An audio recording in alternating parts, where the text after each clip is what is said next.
नमस्कार दोस्तों, आज का विषय है धनतेरस की पावन कथा। उत्तरी भारत में कार्तिक कृष्ण पक्ष की त्रयोदशी तिथि के दिन धनतेरस का पर्व पूरी श्रद्धा व विश्वास के साथ मनाया जाता है। धनवंतरी के अलावा इस दिन देवी लक्ष्मी जी और धन के देवता कुबेर की भी पूजा करने की मान्यता है। इस दिन को मनाने के पीछे धनवंतरी के जन्म लेने की कथा के अलावा दूसरी कहानी भी प्रचलित है। कहा जाता है कि एक समय भगवान विष्णु मृत्यु लोक में विचरण करने के लिए आ रहे थे। तब लक्ष्मी जी ने भी उनसे साथ चलने का आग्रह किया। तब विष्णु जी ने कहा कि यदि मैं जो बात कहूँ तुम अगर वैसा ही मानो तो फिर चलो। तब लक्ष्मी जी ने उनकी बात मान गई और भगवान विष्णु के साथ भूमंडल पर आ गई। कुछ देर बाद एक जगह पर पहुंचकर भगवान विष्णु ने लक्ष्मी जी से कहा कि जब तक मैं ना आऊं तुम यहाँ ठहरो, मैं दक्षिण दिशा की ओर जा रहा हूँ, तुम उधर मत आना। विष्णु जी के जाने पर लक्ष्मी जी के मन में कौतूहल जागा कि आखिर दक्षिण दिशा में ऐसा क्या रहस्य है जो मुझे मना किया गया है, और भगवान स्वयं चले गए। लक्ष्मी जी से रहा ना गया और जैसे ही भगवान आगे बढ़े लक्ष्मी जी भी पीछे पीछे चल पड़ी। कुछ ही आगे जाने पर उन्हें सरसों का एक खेत दिखाई दिया जिसमें खूब फूल लगे हुए थे।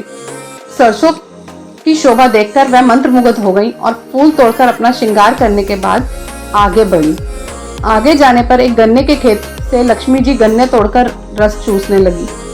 उसी क्षण विष्णु जी आए और यह देख लक्ष्मी जी पर नाराज होकर उन्हें श्राप दे दिया कि मैंने तुम्हें इधर आने को मना किया था पर तुम न मानी और किसान की चोरी का अपराध कर बैठी।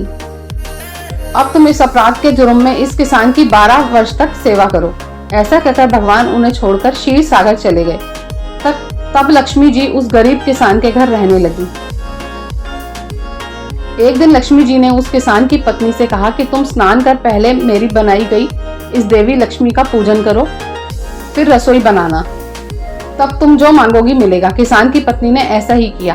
पूजा के प्रभाव और लक्ष्मी की कृपा से किसान का घर दूसरे ही दिन से अन्न, धन, रत्न, स्वर्ण आदि से भर गया। लक्ष्मी जी ने किसान को धन धान्य से पूर्ण कर दिया। किसान के 12 वर्ष बड़े आनंद से कट गए। फिर 12 वर्ष के बाद लक्ष्मी जी जाने के लिए तैयार हुई। विष्णु जी लक्ष्मी जी को लेने आए तो किसान ने उन्हें भेजने से इनकार कर दिया। तब भगवान ने किसान से कहा कि इन्हें कौन जाने देता है, यह तो चंचल है, कहीं नहीं ठहरती, इनको बड़े बड़े नहीं रोक सके। इनको मेरा शाप था, इसलिए 12 वर्ष से तुम्हारी सेवा कर रही थी।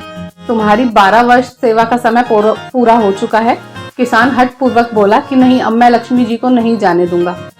तब लक्ष्मी जी ने कहा कि हे किसान, तुम मुझे रोकना चाहते हो तो जो मैं कहूँ वैसा करो। कल तेरस है, तुम कल घर को लीप पोत कर स्वच्छ करना, रात्रि में घी का दीपक जलाकर रखना और सायंकाल मेरी पूजा करना और एक तांबे के कलश में रुपया भरकर मेरे लिए रखना।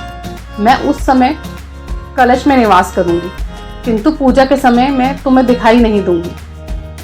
इस एक दिन की पूजा से वर्ष भर में मैं तुम्हारे घर से नहीं जाऊंगी। यह कहकर वह दीपकों के प्रकाश के साथ 10 दिशाओं में फैल गई। अगले दिन किसान ने लक्ष्मी जी के कथा अनुसार पूजन किया। उसका घर धन धान्य से पूर्ण हो गया। इसी वजह से हर वर्ष तेरस के दिन लक्ष्मी जी की पूजा होने लगी और धनतेरस का त्योहार मनाया गया। आज के लिए इतना ही। कथा समाप्त। धन्यवाद।